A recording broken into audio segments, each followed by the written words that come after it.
ओठ लाली ओठ पडीम मारी फेस पकरीम शादी बाद लगा तारू हे जान तू अपनी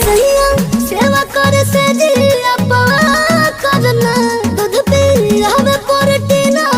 मिला करना तबे भइल बा कमरिया मोर चाह करना तबे भइल बा कमरिया मोर चाह करना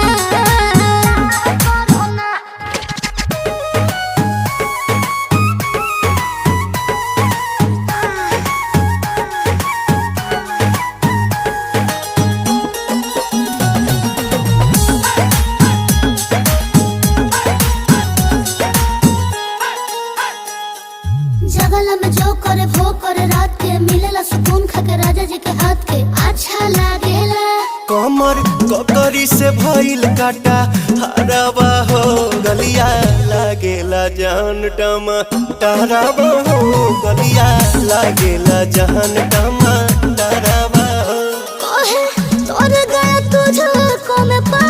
करना अपने खाला पहले हम के खिया करना तबे भइल बा कमरिया मोर चाह